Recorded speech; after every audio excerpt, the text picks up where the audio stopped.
ordered a chrono.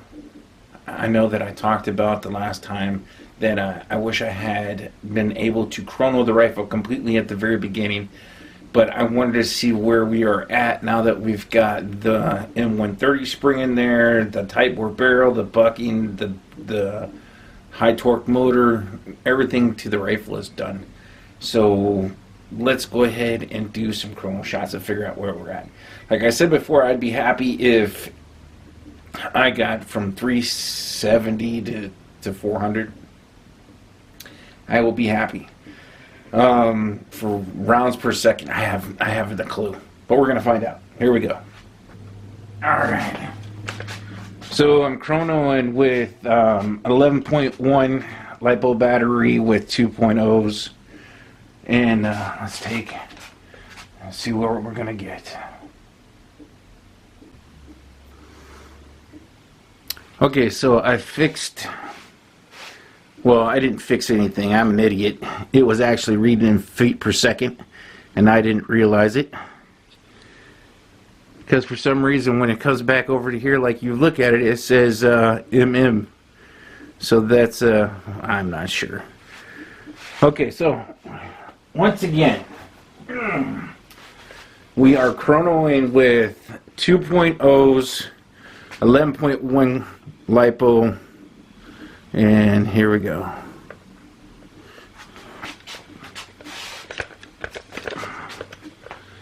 Semi-automatic.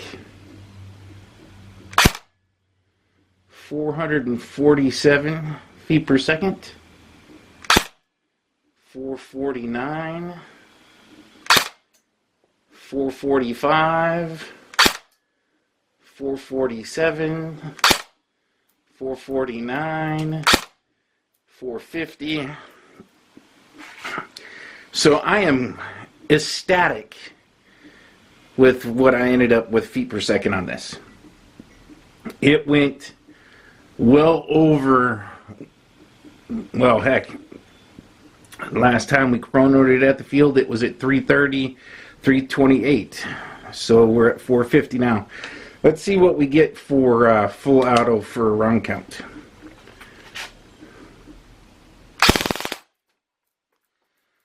19.5 rounds per second. I could live with that. So I just chronoed the rifle, and I'm really impressed. I'm really happy with the results. I know that that's a new spring. Once it settles down, I'm probably going to lose a little FPS. I have no idea how much, but I'm imagining there will be some FPS loss when the spring gets settled in. But right now my range of FPS is anywhere from 447 to 450, which is really consistent. It's only 3 FPS. Maybe did I see anything? I think, yeah, 347 was the lowest I saw. So it is a dramatic performance increase from the last time we chronoed it out at the field. It was 328 feet per second, and that was after I had put the motor in it, the tight bore barrel, and the new bucking. So I will say that the M130 spring and the combination with the high torque motor, because the gun doesn't sound like it's working really hard, has made a huge impact. Well, like I said, at one point I was happy if I could get anywhere from 370 to 380, and I'm well beyond that. We'll just say if I got the top that I was thinking, 380, we're still looking at, what, 60 feet per second faster than what I was expecting. So I can't complain about that one bit. The biggest thing now will be the reliability of the gun and how long it lasts. I know that the piston has got a whole bunch more torque on the rack, so my buddy Cooper said it had a plastic rack in it. I'm not exactly sure how he could tell, but I trust him if he said he saw a plastic rack. There's a plastic rack, so I know that's probably going to be the first thing that's going to actually probably grenade. Is if that's the case, if it's a plastic rack piston, it's going to chew up the teeth on that piston. But that's not a bad big repair, and I'll have a great time playing with it now. It's usable. It's actually something that I can take out on the field and actually use. Be happy with the performance. The next thing I'm going to do is I'm going to chrono my Zion R15, which I based this kind of off because I know that, well, I think I remember when I was out at MTA when we chronoed it, it was at like 360 with point twos. So I'm going to throw some point twos in it, run them through the chrono and see exactly where that one's sitting. But that's a side thought. Once again, smoking happy. I'm extremely happy with the performance upgrades. It took a very significantly underperforming, overpriced, really nice exterior build airsoft. Now the exterior and the interior performance matches. That's the best way to put that. I'm really happy with the way it ended up. The next thing I need to do now is get some gameplay footage with it. So I'm looking forward to doing that and then closing out this series. I may come back in a couple of months, or if I experience any issues with it for updates, we'll see how long the gearbox lasts in its its current configuration. So when and if it does grenade, I'll let you know, and then we'll go down the path together of upgrading the gearbox. Until then, I will talk to you later. Okay, here we are. I wanted to take a second and go over, this is a quick Excel spreadsheet that's going over the cost of the build. Now, you'll look here, this is just the cost of the parts. I have zero cost in here related for labor because I did 90% of it. My buddy changed out the spring and didn't charge me anything, so I've got zero invested in labor. I can't say that you'll be able to do the same thing. If you feel mechanically inclined, you can do the exact same thing I did. Knowing what I know now about this M4, that it does have a quick change gearbox in it, from here on out I'll change the spring myself if I need to change it again. So let's do this real quick. First of all, majority of the stuff that you see that's accessories on the rifle are from Temu. Temu has been a great asset. Their prices have been super cheap, way well below anything else that I can find. Their shipping is free. If they're slow, they give you a $5 coupon to go towards your next purchase. So it's worked out well for me. That, and I'm patient. I've got lots of time. I don't have a ton of money.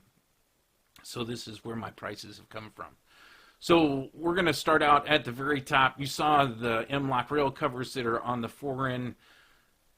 I've used that on 3 different builds, so I've got $2.50 invested in the rail covers that are on this rifle. The Leopold, I've got $65 in. I bought that off of Hop Up. The foregrip, the angle foregrip, I've got $4.88 in. I got that off of Temu. My sling I got off of Temu. That's $3.74. And I'm counting everything that I have purchased for this rifle in this build. And that includes, well, for instance, the sling, the bag, everything that I could think of. So the 1-inch riser that the Leopold's sitting on, I got on Temu. I've got $4.89. The front sling point that is on the Picatinny rail is $3.47. The Daniel Defense stock that I've got, I spent $9.94. The classic Army buffer tube, I've got $20 in. I got that off of Hop Up. The PTS trigger guard that's installed on it, I got that off of Hop Up. The G100 light that's on it, that came with the pressure switch, that was $8.99 off of Temu. The M130 spring I got from S&S Airsoft.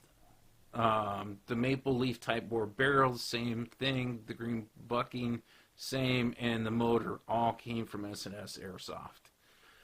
The avocado burst, I've got $20 in it. I got it brand new from a buddy. He sold it to me for 20 bucks. I think he's got close to 50 in it. So I got a major savings there. The QD sling point that I've got on the stock, $1.97. The Picatinny rail mount to M-lock that I'm using to hold the front foregrip, I've got $2 into that. The M-lock switch housing for the pressure switch was $7.64. I have five 170 round mid-cap mags for the rifle, and I got those off of Hop Up for $30 for all five. That was a really good deal. The rifle bag I got for $25 at a local pawn shop. So I have $294.55 invested so far in parts for the completion of this build. The rifle itself, if you bought it from Airsoft GI right now, it's listed on their website for $350. So the grand total is I'm going to say it again, $644.55, which to me is a butt ton of money. I did this entire build over 6 months. I got really, really lucky. This $350 for the rifle, this was a gift, and I am so very appreciative for it.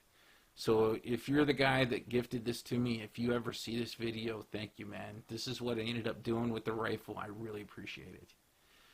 So this here is just some information that I got off of the website where this was listed on Airsoft GI.